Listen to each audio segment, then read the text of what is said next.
चुनाव के आत ही एक दूसरे ऊपर आरोप लगाए के जैसे झड़ी लग गए हैं।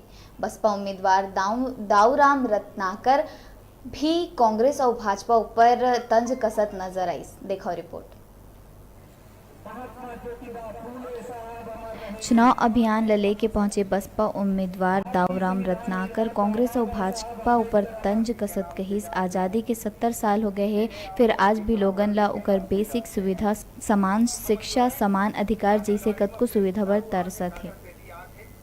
चीजें आज तक लागू हो जाना चाहिए था, चाहे वो गरीबी के मामला में हो। हमेशा ये कहते रहे कि हम गरीबी दूर करेंगे, लेकिन आज तक गरीबी दूर नहीं हुई। लोगों को रोजगार देने की बातें करते रहे। संविधान में प्रावधान है कि रोजगार देने के संबंध में, वो आज तक के लागू नहीं हुआ। एजुकेशन के क्षेत्र में, जब एक नेशन है तो एक एजुकेशन होना चाहिए।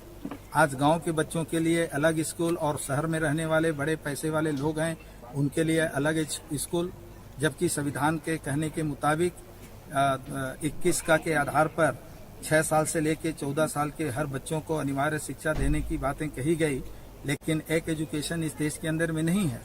तो इस तरह से इन्होंने तमाम सारे जो भी काम या जो भी वादे इन्होंने किया तो सारे के सारे फ्लॉप हैं। और जो असली काम है, चाहे एजुकेशन के स्तर को बढ़ाने का हो, चाहे लोगों को एम्प्लॉयमेंट देने का हो, चाहे लोगों को भूमिहीन लोगों को भूमि देने का हो, चाहे यहाँ के जो लोगों को रोजगार मुहैया कराने का हो ताकि लोग यहाँ से पलायन न करें, यहाँ के खेतों को पानी देने का हो, सिंचाई की वो सारा प्रबंध करने का, तो ये तमाम सारी चीजें आज तक इन्होंने नहीं किया। रत्नकार कहिस हमार पार्टी सब्बो मुद्दा ला लोगन मन के बीच लेके जाही और सब्बो वर्ग पर समान काम करही। बलौदा बाजार ले डिजिटल रिपोर्टर सुरेश पुरेना की रिपोर्ट।